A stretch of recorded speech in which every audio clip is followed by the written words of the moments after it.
বাকিদের ব্যর্থতার দিনে ব্যাট হাতে ঝড় তুললেন কুইন্টন ডি কক, হাঁকালেন এবারের আসরে নিজের প্রথম সেঞ্চুরি। তার সাথে নামান্দিরের অর্ধশতকে আগে ব্যাট করতে নেমে বিশাল পুঁজি পায় মুম্বাই ইন্ডিয়ান্স। জবাব দিতে নেমে পাঞ্জাব কিংসও লড়াই করে দারুণভাবে। দুই দলের মাঝে লড়াই হয় হাড্ডাহাড্ডি। সেখান থেকে ম্যাচের ফলাফল ও ব্যাটারদের পারফরমেন্স নিয়ে বিস্তারিত এই রিপোর্টে। টুর্নামেন্টে এখন অবধি খোলসবন্দি হয়ে আছে আইপিএল ইতিহাসের সবচেয়ে সফল দল মুম্বাই ইন্ডিয়ান্স। এমনকি টস হেরে আগে ব্যাট করতে নেমেও শুরুটা একদমই মতো হয়নি ফ্র্যাঞ্চাইজিটির।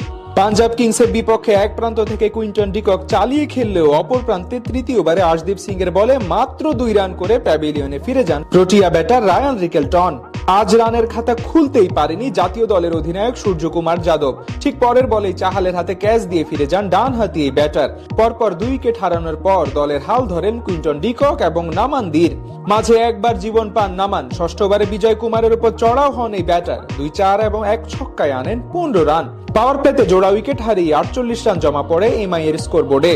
সপ্তম ওভারে চাহালের উপর আগ্রাসী রূপ ধারণ করেন ডি কক। সেই ওভারে আসে আরো 19 রান। ধীরে ধীরে 2 ব্যাটার মিলে একের পর এক বাউন্ডারি হাঁকাতে থাকেন পাঞ্জাবের বোলারদের বিপক্ষে। দশম ওভারে মাত্র 28 বলে হাফ সেঞ্চুরি পূরণ করেন ডি কক। এরপর আরো বেশি আগ্রাসী রূপ ধারণ করেন এই ব্যাটার। খানিক পরে ব্যক্তিগত 50-এর গন্ডি পার করেন নামান্দির। যদিও এরপর কোনো রান করতে পারেননি আর তিনি। তাদের জুটি ভেঙে পাঞ্জাবকে ব্রেক থ্রু এনে দেন শশাঙ্ক সিং। তবে এক প্রান্ত আগলে রেখে তাণ্ডব অব্যাহত রেখে এবার সিজনের প্রথম সেঞ্চুরি তুলে নেন কুইন্টন ডি কক। মাঝে দ্রুত সাজঘরে ফিরে যান হার্দিক পান্ডিয়া এবং শেরফান রাদারফোর্ড। শেষ পর্যন্ত ডি ককের 60 বলে 112 রানের ইনিংসের উপর ভর করে 195 রানের পুঁজি পায় মুম্বাই। বল হাতে 3 উইকেট নেন আর্শদীপ সিং। জবাব দিতে নেমে প্রথম ওভারেই তাণ্ডব চালান প্রবিশ্রাম সিং এবং প্রিয়ান্স আর্য।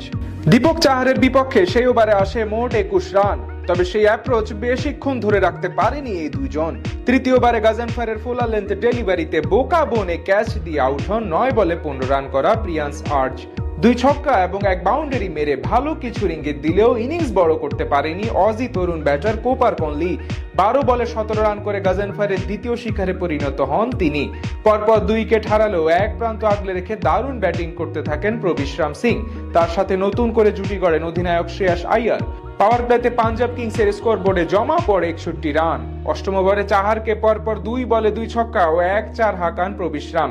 সেই ওভারে আসে 14 রান। এরপর ধীরে ধীরে এই জুটি আরো বেশি আগ্রাসী হতে থাকে। শেষ 10 ওভারে তাদের দরকার ছিল 96 রান। সেখান থেকে দুইজনের 2 প্রান্ত থেকে তাণ্ডবে ধীরে ধীরে আরো বেশি কোণঠাসা হয়ে পড়ে মুম্বাইয়ের বোলাররা।